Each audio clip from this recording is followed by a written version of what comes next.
Lily was an ordinary Uber driver in her 30s, single, and living alone in a small apartment left by her parents. Her life was simple and monotonous. She spent most days driving passengers around with little time for social activities or entertainment.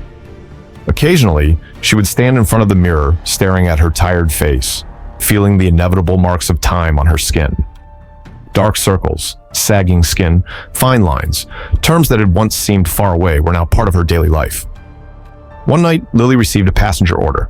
The man was dressed in an expensive suit, wearing glasses, and looked sophisticated. As the car started, the man's voice came from the back seat, deep and magnetic. He introduced himself as a dermatologist, who ran his own clinic and was in town for a conference. The two of them started chatting casually. Perhaps Lily's life had been too dull for too long, as she suddenly felt as though she had met a confidant, sharing details of her life with this stranger.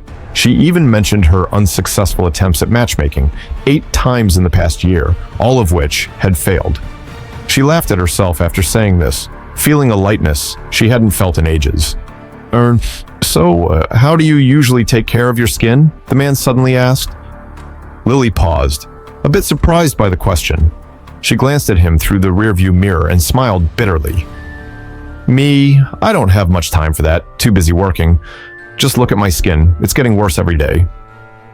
The man didn't respond immediately, but smiled as if her answer didn't surprise him at all. When they arrived at the destination, the man handed her a delicately packaged box.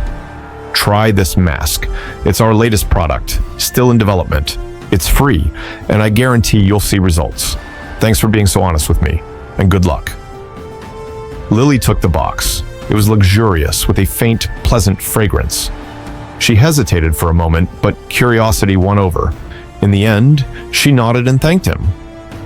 That night, Lily returned home, feeling a mix of anticipation and nervousness as she opened the mysterious box. Inside were several transparent face masks, exuding a soothing scent. Carefully, she applied one to her face. The cool sensation felt incredibly comfortable, as though the mask was absorbing all her day's fatigue. 20 minutes later, when she removed the mask and looked in the mirror, she could hardly believe her eyes. Her skin had never looked so smooth and firm. The fine lines seemed to have disappeared, and she looked several years younger. She couldn't resist gently touching her face. It felt soft and delicate, a sensation she hadn't experienced in years. Lily was amazed by the mask's results. The next day, she went about her usual routine, driving passengers around, and several of them couldn't help but compliment her on how great her skin looked. Some even asked if she had tried any new beauty treatments. Lily felt a quiet joy, as if she had discovered a secret weapon to regain her youth. Back home, she couldn't wait to apply the mask again. Over the next few days, she continued using it, and her confidence soared as her skin improved day by day. The wrinkles and dullness that had once made her self-conscious seemed to vanish, and everything felt perfect. However, it wasn't long before Lily noticed something strange. At first, her skin became overly sensitive. Even the lightest touch would cause a sharp pain. She began to worry that the discomfort might be related to the mask, but each time she looked in the mirror at her rejuvenated face, all her concerns melted away. But the stinging sensation didn't go away. It grew stronger. And then something worse happened. One night, while washing her face, Lily noticed a slight, unsettling movement under her skin, as though something was crawling beneath the surface. She froze, staring at herself in the mirror, feeling a wave of fear wash over her. She pressed her fingers gently on the moving spots, but everything looked normal on the outside. Terrified, she decided to stop using the mask, but as soon as she did, her skin deteriorated rapidly. It became dry and rough, with the wrinkles that had once disappeared now returning, deeper than before. Even worse, small cracks began to appear on her skin, like parched earth. Panicked, Lily rushed to put the mask back on, hoping to reverse the rapid aging. The mask's effects were immediate, restoring her skin to its smooth, youthful state. But it was only temporary. Every time she removed the mask, she could feel the unsettling crawling sensation under her skin growing stronger, as if something was slowly taking over her body. Lily was in a full-blown panic. She knew that something far worse was happening than she had initially imagined. Desperate for answers, she scoured the internet for any information related to the mask. eventually stumbling upon a post in a secretive beauty forum. The post revealed that the mask wasn't an ordinary beauty product. It was an illegal experiment developed by a biotech company. The mask contained nano-level parasitic organisms that could penetrate the skin and enter the host's body. These organisms fed on the host's nutrients and cells to replicate themselves, giving the illusion of rejuvenating the skin. The mask's short-term beauty benefits were actually the result of the parasites continually drawing nourishment from the host to temporarily repair the skin's surface. However, these organisms didn't truly heal the skin. They merely patched up the damage for a while. Once the mask was no longer used, the parasites would die without their nutrient source. Their remains would cause severe skin conditions, possibly leading to total skin collapse. Reading this, Lily felt a wave of dizziness. She realized that she was a victim of this illegal experiment, and her body was spiraling out of control. She desperately wanted to stop using the mask, but the thought of rapid aging, or worse, total skin collapse, left her trapped in a harrowing dilemma. In the days that followed, Lily was consumed by fear and despair. Her skin hardened with each passing moment. The soft, smooth texture she once had was now replaced by a stiff, plastic-like surface. Transparent lines began to form on her face, and her skin grew colder and lifeless. She visited doctors, but they found nothing wrong. Her medical tests all came back normal. But Lily knew something terrible was happening inside her body. She could feel the tiny parasitic organisms slowly crawling beneath her skin, consuming her nutrients and turning her into a hollow shell. Every time she touched her face, it felt as if she were touching a cold, hard substance, no longer the warm, elastic skin of a human. She knew there was no escape. Whether she continued using the mask or stopped, the nightmare wouldn't end. Continuing meant allowing the parasites to invade deeper into her body. Stopping meant her skin would quickly collapse, leaving her a dried-out corpse. Lily's condition worsened day by day. Her facial skin became transparent, revealing the veins and the writhing parasites underneath. The infection spread quickly to her neck and shoulders. Every time she looked in the mirror, she no longer saw the confident person she once was, but a monster slowly being consumed from within. One night, Lily stood in front of the mirror, staring at her increasingly transparent face. A crushing sense of helplessness overwhelmed her. She knew there was no going back. In a final attempt, she applied the mask once more, hoping to stop the transformation.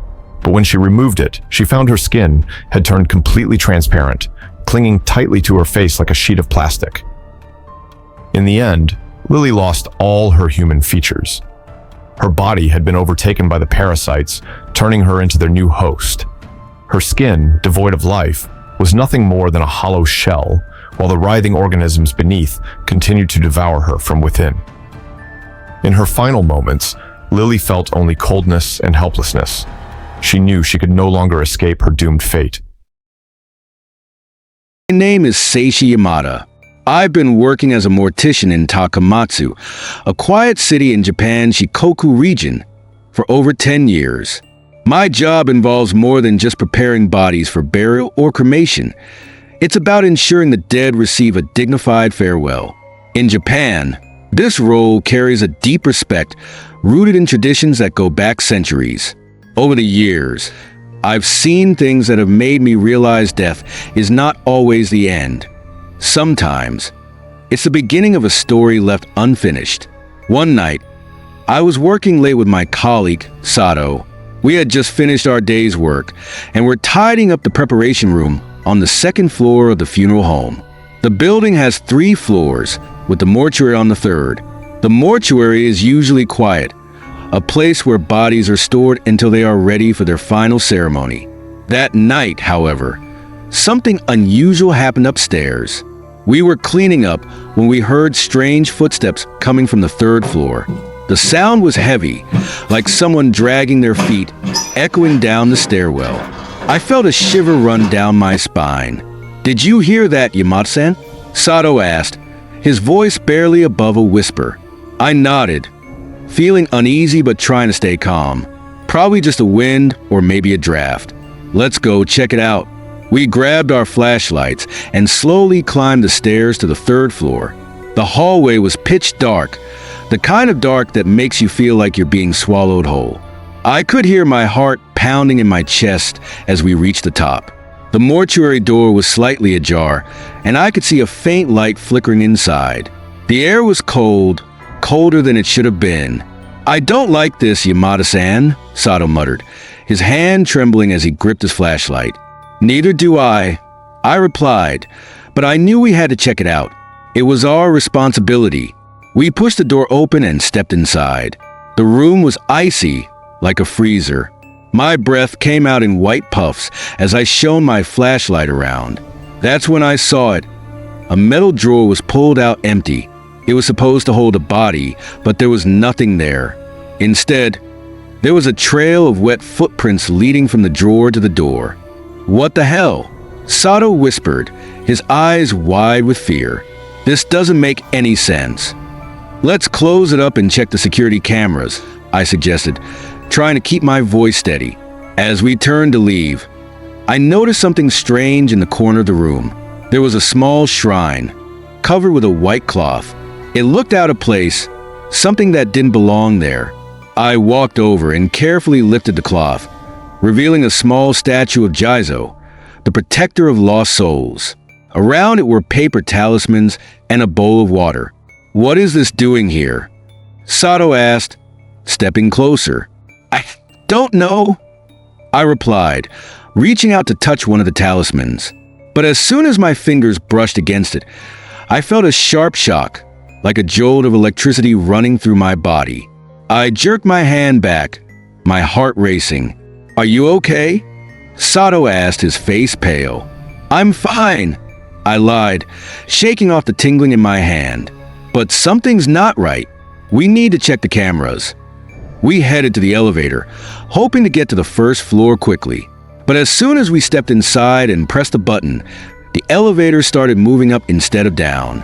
It stopped on a floor that shouldn't have existed, a mysterious fourth floor. The doors creaked open, revealing a long, dark corridor lit only by a faint red light at the far end. The air was thick with a musty smell, like old books and damp wood. I could feel Sato tense beside me. What is this place?" he stammered. "I don't know," I said, stepping cautiously out of the elevator. "But we need to find out." As we walked down the corridor, we heard a soft, rustling sound. I shined my flashlight in the direction of the noise and saw a young woman standing there. She was wearing a traditional white kimono, her long black hair tied up in a neat bun with delicate hairpins. Her face was pale, almost ghostly, and her eyes were dark and hollow. She was holding a faintly glowing paper lantern. "Can you help me?" she asked in a soft, almost whispering voice. "Who are you?" I asked, trying to hide the fear in my voice. "Why are you here?" She smiled, a sad, eerie smile that sent chills down my spine. "I am the guardian of this place, watching over those who cannot rest. But there is one soul that is too restless, too angry. Can you help me find it?" I felt a cold sweat break out on my forehead as I noticed something on her wrist, a red tag. The kind we put on the bodies in the mortuary to mark them as deceased. "Yaman, let's get out of here," Sato urged, pulling on my arm. But before we could move, the elevator shook violently and the lights flickered. The woman started to fade, her figure becoming transparent. "Please," she said, her voice echoing as if from a distance, "help me." I frantically pressed the elevator button, and the doors finally closed. We raced down to the first floor and ran to the security room. I pulled up the footage from the third floor, but it was blank.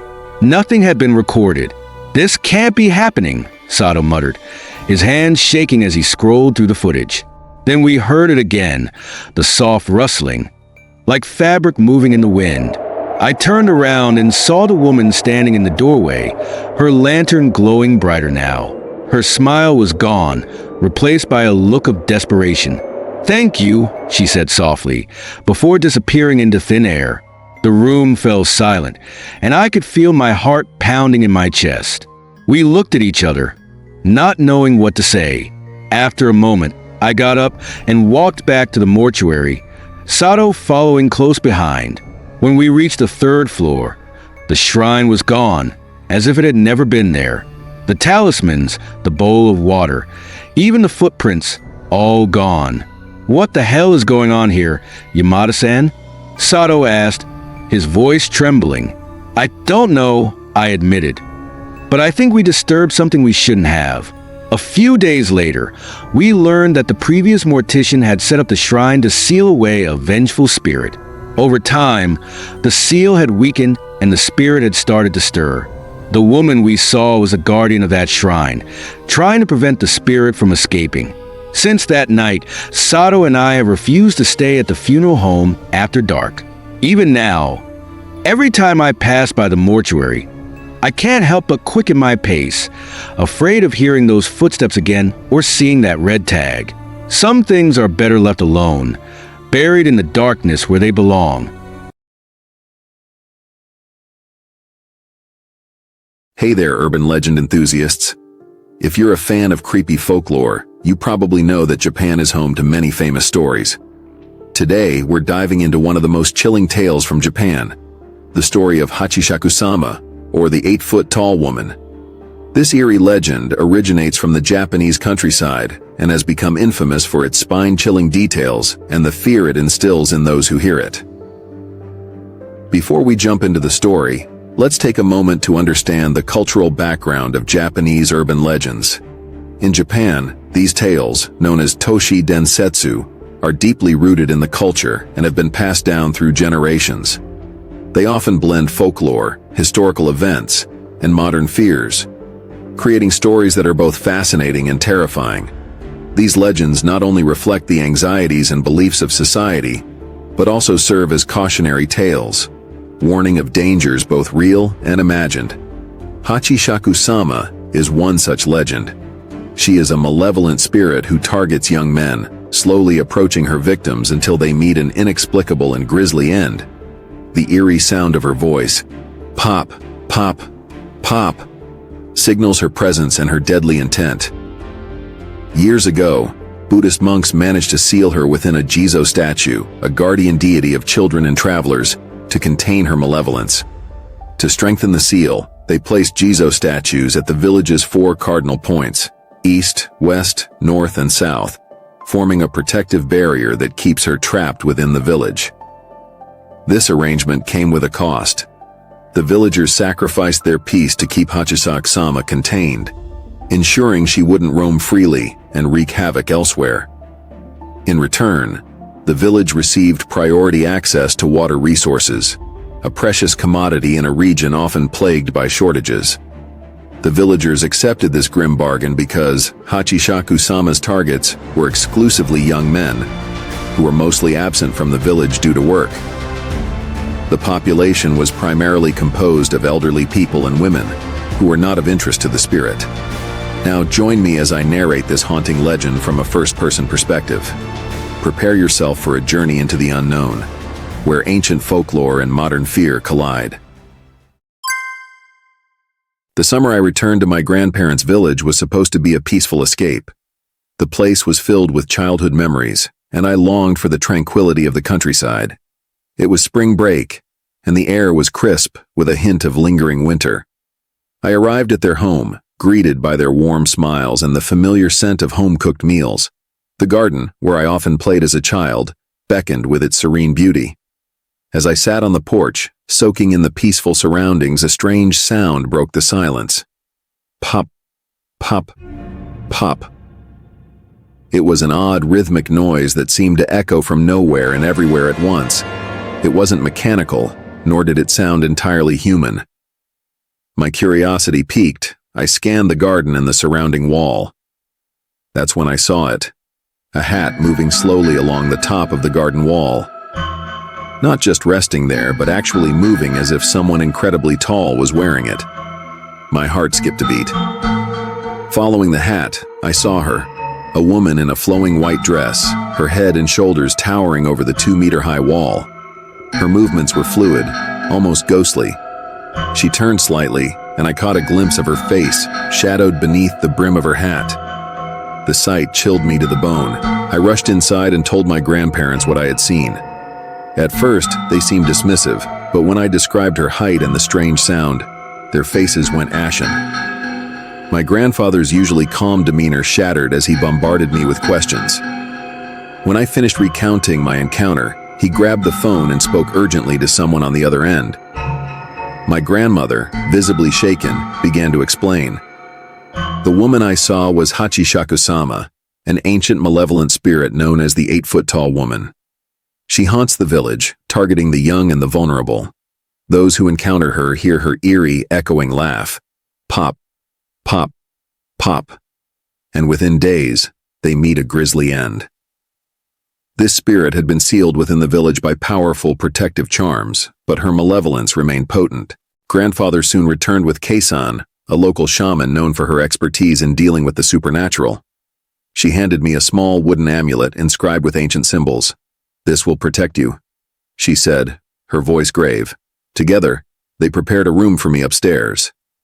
The windows were covered with newspaper and protective talismans, and salt was placed in the corners. A small wooden altar with a Buddha statue was set up, and I was instructed to stay inside no matter what I heard during the night. As darkness fell, the house seemed to come alive with unsettling sounds. Every creak and groan made me jump. Around midnight, a tapping on the window jolted me awake. My heart raced as I strained to hear, hoping it was just the wind. But then I heard my grandfather's voice outside the door, calling my name. I remembered his stern warning not to respond, no matter what. The tapping grew louder, more insistent. I squeezed the amulet tightly, praying for protection. Pop, pop, pop. The sound was closer now, accompanied by a low, chilling laugh. The salt in the corners turned black, and an overwhelming sense of dread washed over me. I could almost see her long, bony fingers tapping against the glass, trying to find a way in. Suddenly, there was a loud bang on the door. My heart pounded in my chest as I whispered desperate prayers. The laugh turned into a guttural growl, echoing through the room. I closed my eyes, gripping the amulet with all my strength. The room grew colder, and the sense of an evil presence became almost tangible. Morning light finally broke through the darkness, and the oppressive atmosphere lifted. Keisan and my grandmother entered the room, their faces etched with relief. They hurried me downstairs and into a van waiting outside.